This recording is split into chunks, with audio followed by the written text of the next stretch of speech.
स्वागत है मित्रों हमारे YouTube चैनल तलाश माँ की पद्मश्री आचार्य कौलक्लूरी इनाक जी की। पुस्तक का अनुवाद किया है श्रीमती पारनंदी निर्मला जी ने। पुस्तक का प्रकाशन किया है गीता प्रकाशन ने। दूर से आ रही औरत अपने हाथ में रखे फुटकर को पल्लू में बांधकर उस गांठ को कमर में खोसकर पेड़ के नीचे बैठी बुर्खा वाली स्त्री के सामने आ खड़ी हुई। पेड़ के तने से पीठ टिकाए बैठी वह बुर्खा वाली औरत बड़ी मुश्किल से उठ खड़ी हुई। क्या हुआ है? उस आई हुई स्त्री ने पूछा।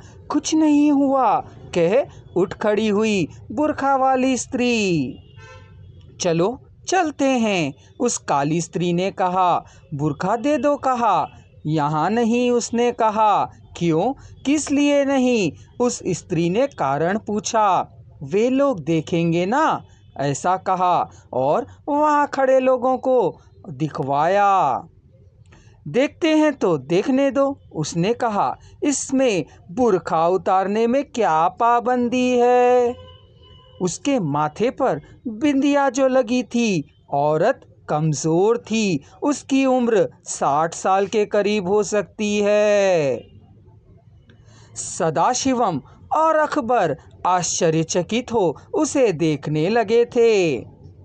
हमने अपने हाथ के फुटकर को नाभि के पास छिपाए थैली को निकालकर उसमें डाल फिर उसमें गांठ लगाकर नाभि के पास खोस लिया था। दोनों औरतें भिखमंगनी हैं, यह बात उन दोनों को समझ में आ चुकी थी। तब तक बुर्खे में स्थित हिंदू स्त्री थी। अभी बुर्खा को पहनने वाली स्त्री मुसलमान है। दिन भर हिंदू स्त्री विधवा स्त्री के रूप में माथे पर बिंदी ना होने के कारण, एक आंख ना होने से और वृद्धावस्था को दिखाकर दया की भीख मांगती अपनी पहचान को गुप्त रखती थी। दिन भर मुसलमान औरत के रूप में याचना करने वाली स्त्री वास्तव में हिंदू स्त्री थी।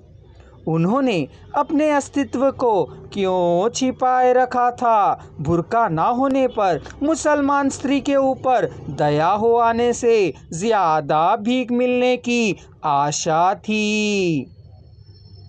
हिंदू स्त्री अपने अस्तित्व को छिपाकर अपने कुटुंब की मर्यादा को रखते हुए भीख मांगती थी।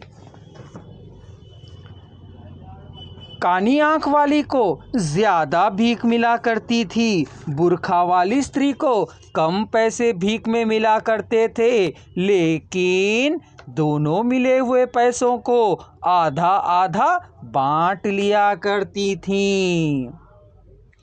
बुर्खा को बदलने से दोनों अपने अस्तित्व को छिपा सके थे। फलाना औरत पार्क के पास भीख मांग रही थी, यह बात लोगों को पता न होने देने पर भीख मांगने का काम वह कर रही थी। जान पहचान के लोग देख उससे घृणा न करने लगे, हीन भाव से उसे देख अवहेलना न करने लगे। अपने को, अपने अस्तित्व को बचाने के लिए एक बुर्खा दोनों के काम आ रहा था। बुर्खा एक को सिर से पैर तक दिखाने के लिए और दूसरी को सिर से पैर तक छिपाने के काम कर रहा था। लच्छू मम्मा अपने सामाजिक अस्तित्व को छिपाकर रख मुसलमान स्त्री के रूप में रूपांतरित हुई और दौलत बेगम हिंदू विधवा स्त्री के रूप में लोगों की दया और सहानुभूति को प्राप्त कर रही थी। दोनों के परकाया प्रवेश के लिए बुर्खा सहायता करना अद्भुत है कह दोनों सोचा करती हैं। वह दो धर्मों के व्यक्तियों के गौरव की रक्षा करती चली आई हैं। घर से निकलते समय दोनों अपने अपने धर्म के अनुसार वेशभूषा धारण कर निकलती हैं।